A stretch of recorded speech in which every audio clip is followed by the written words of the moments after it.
My name is Mia, and I'm 21. Perhaps you're curious how someone my age finds herself residing with her uncle, particularly considering the story I'm about to share. Truthfully, I never foresaw this situation myself. I'm pursuing a degree in digital art, and a majority of my days are dedicated to sketching, creating digital projects, and handling freelance assignments. Life became quite turbulent after my parents separated when I was a child. I relocated frequently, seeking a sense of steadiness, until I eventually found myself living with my uncle, Liam. This was never the intended course of events. Remember to subscribe to my channel so I can keep sharing more compelling true experiences like this.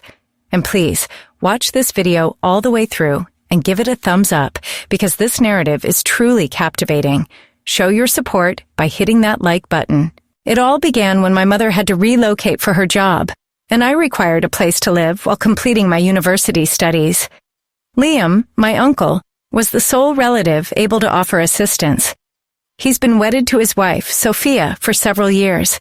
They reside in a lovely home in a rural area, quite a distance from the urban bustle. I anticipated it would be just another short-term stay in a tranquil setting, but events unfolded differently than I foresaw. After a couple of months, I had acclimated to their home, the daily rhythm and the serenity, or so I believed. However, today, something occurred, something I feel compelled to recount. It commenced when I entered Liam's bedroom while he was napping. But before I elaborate, please ensure you subscribe to the channel to remain informed about the continuation of this story. Allow me to share a bit about Liam. He isn't your typical uncle. For me, he's always been more of a guide than just a relative. During my upbringing, he showed me how to manage basic car maintenance, navigate computer software, and he even helped me acquire my first laptop when I was around 17. So, when my mother needed someone to house me, Liam was the natural selection. He's considerate, forbearing, and exceptionally gentle. But it wasn't solely him I was cohabiting with. His wife, Sophia, had been part of his life for some time. They wed about 3 years prior, and initially, I harbored reservations about her. She's a few years younger than Liam, and an aspect of her demeanor made me feel like an intruder in their residence. At first, I occupied the spare bedroom situated at the opposite end of the house, careful not to impose. Gradually, the atmosphere eased, and Sophia began offering me tips on meal preparation, organizing, and managing domestic affairs. We weren't bosom buddies, but the tension had certainly lessened. I believed circumstances were improving. But lately, I've perceived something inexplicable. The more moments I shared with Liam, the stronger my attraction to him became. His grins, the infrequent brush of his arm, and the manner in which he'd gaze at me when he presumed I wasn't observant. It all felt distinct. I couldn't disregard it. A palpable tension started to mount between us, an energy that was inescapable. I realize what you're probably thinking. Mia, what are you implying? He's your uncle. It sounds preposterous, I'm aware, but this bond is irrefutable. I attempted to dismiss it, convincing myself it was purely my imagination, yet every instance we were by ourselves, the air seemed electric, as though an unseen force was drawing us towards one another. This is where events take a compelling turn. One night, following supper, I was engrossed in an assignment in my own room when I detected footsteps in the corridor. Liam had been resting for a good while, and Sophia was attending her monthly art class. We were by ourselves.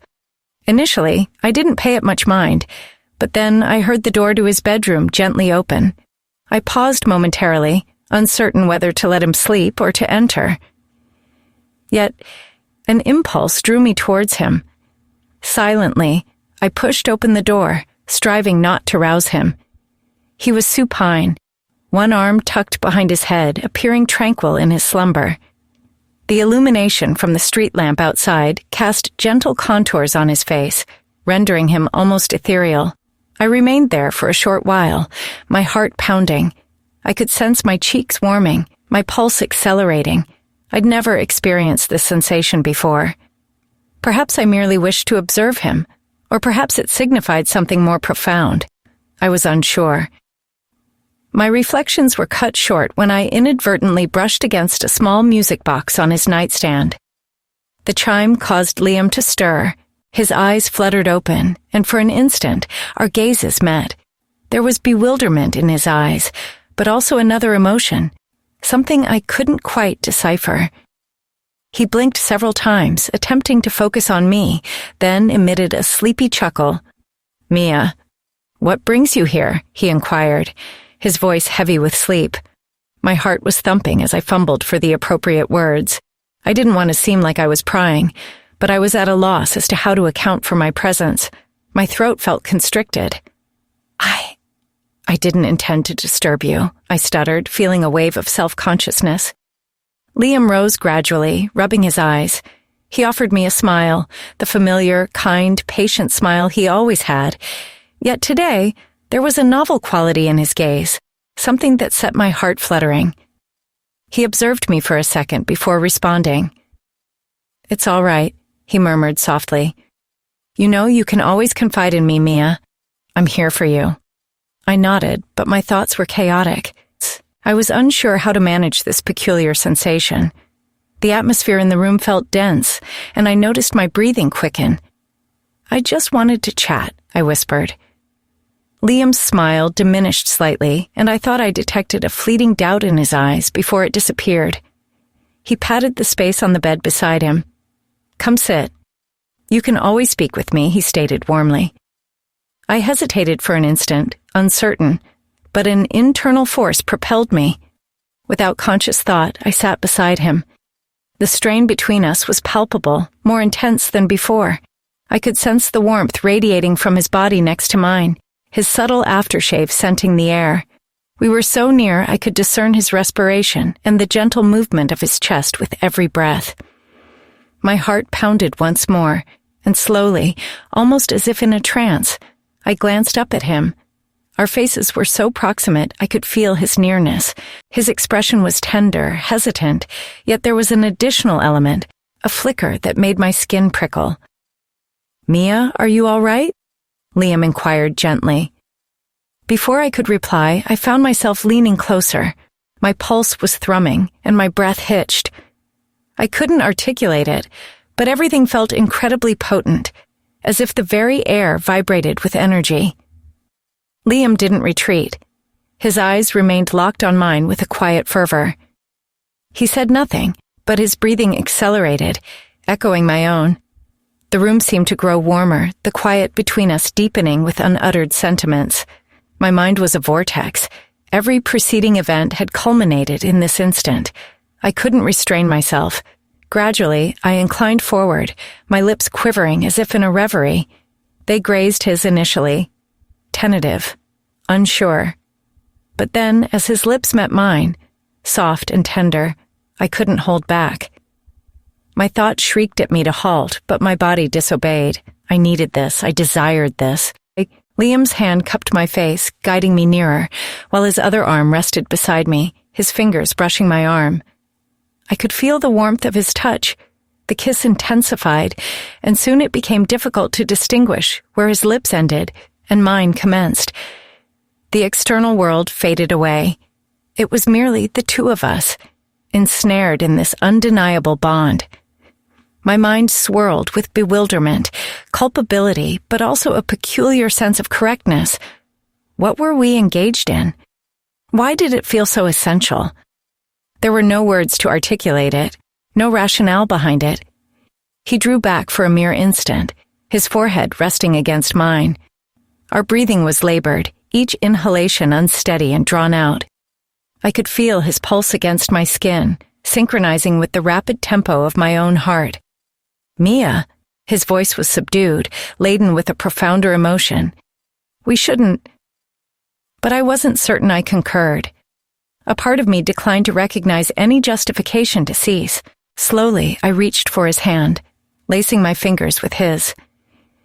He didn't withdraw. His fingers enveloped mine, holding on to me just as firmly as I held on to him.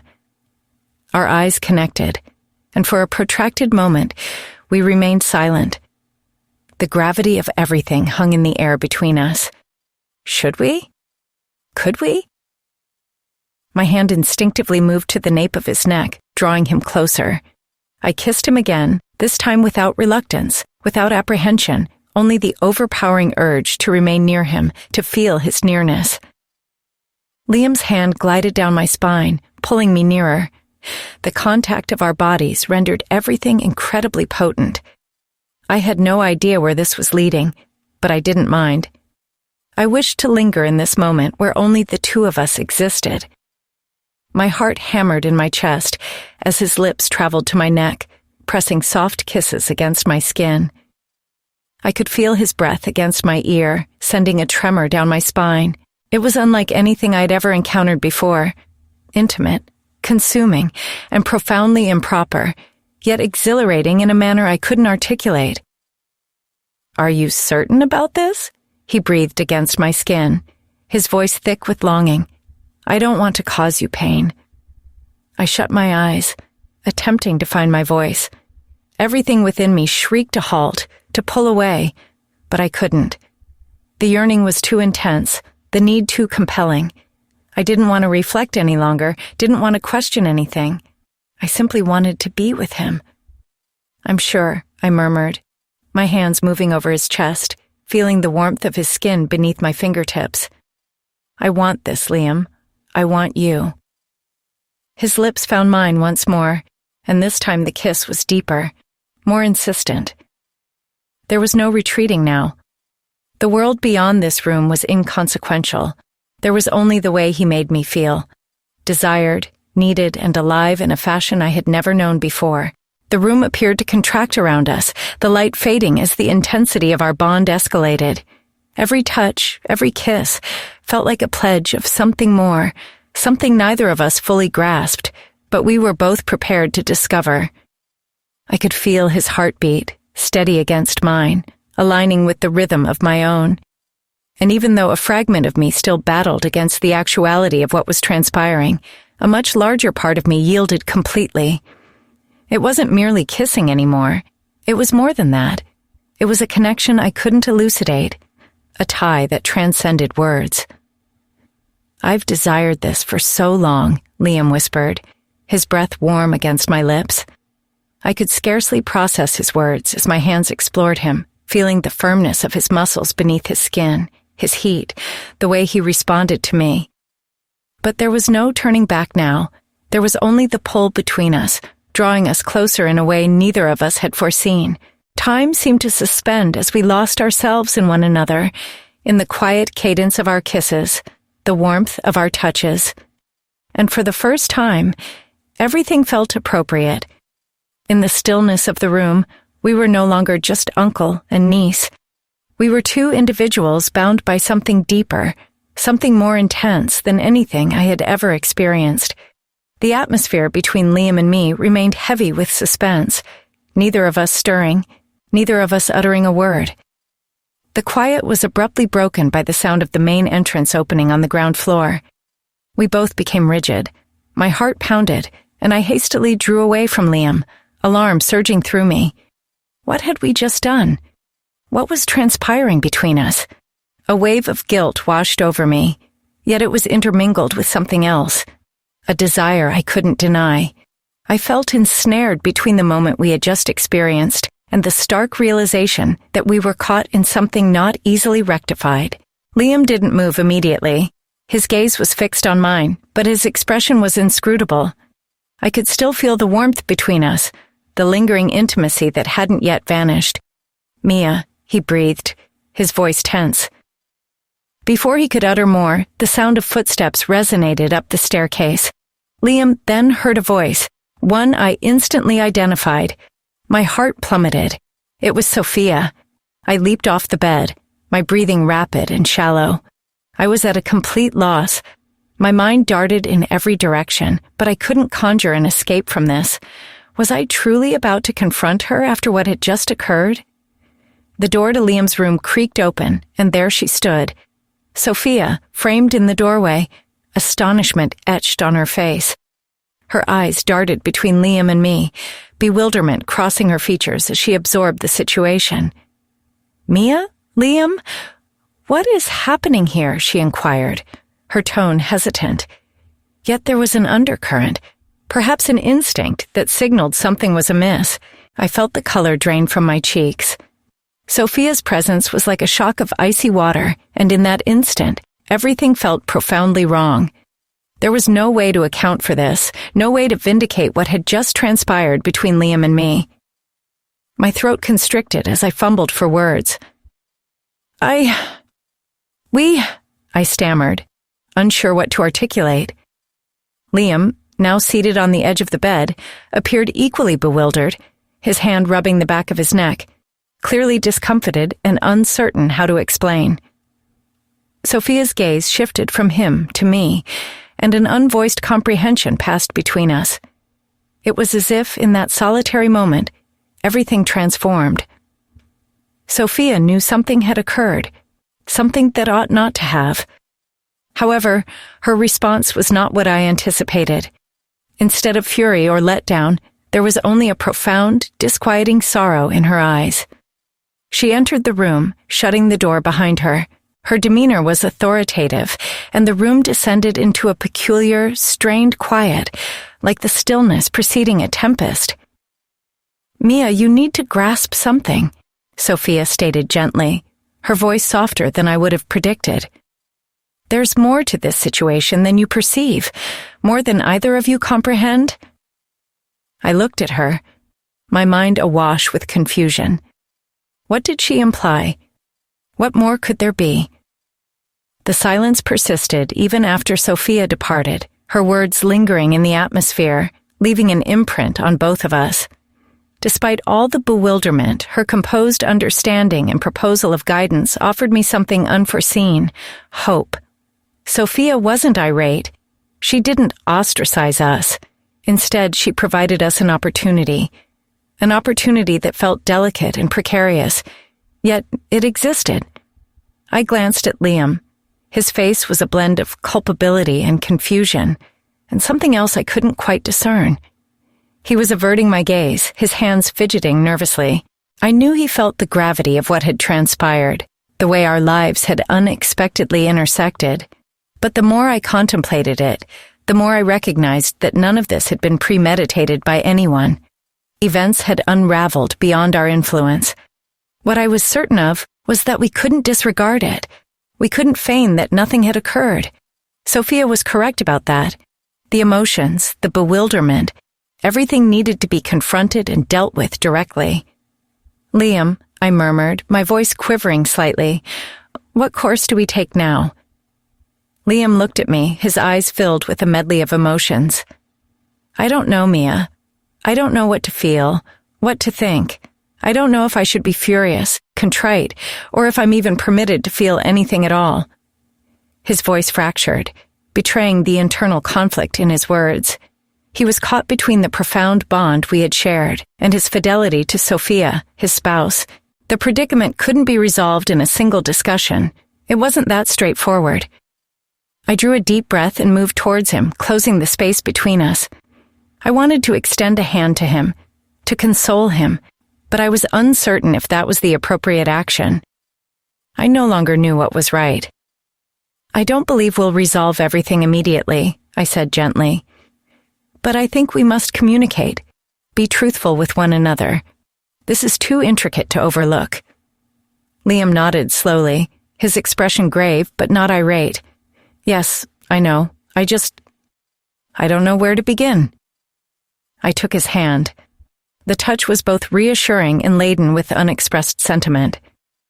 "We begin by acknowledging what transpired, what we experienced, what we still experience, and then we determine what follows." He nodded again, his expression mellowing slightly. "It won't be straightforward, Mia, but I want to comprehend. I want to comprehend what's occurring between us." I pressed his hand, the contact both soothing and brimming with unarticulated feelings. "I don't possess all the solutions, Liam. I don't know what comes next, but I'm not evading this. Not any longer." We sat in quiet contemplation for a while, both engrossed in our thoughts, attempting to make sense of all that had transpired. There was no distinct path ahead, no facile solutions. The feelings, the perplexity, It was all so immense. Yet what Sophia had extended to us was a beacon of hope, the opportunity to confront everything collectively, to address the entanglement we had created. I looked at Liam again, and for the first time, I sensed that regardless of what lay ahead, we would meet it with sincerity. There was no flawless remedy, no simple method to mend things, but there was optimism. Optimism for comprehension, for recuperation, and perhaps even for something more. As I leaned back, my mind racing with all the potential outcomes, I couldn't help but reflect on Sophia and her words. Her composure and her offer of understanding had unlocked a possibility I hadn't even realized was there. She hadn't spurned us. She hadn't denounced us. Instead, she had granted us space to breathe, space to process what had occurred. But what would be the next step? How would events develop if we acknowledged the profundity of what we still felt? Could we progress? Or would the burden of it all prove too great? These, however, were inquiries for a later time. At that moment, it was just Liam and me, sitting together in the quiet of our mutual incertitude. We both understood that nothing would ever be the same. The only course of action was to take the subsequent step, whatever that might entail. And somehow, together, we would find our way.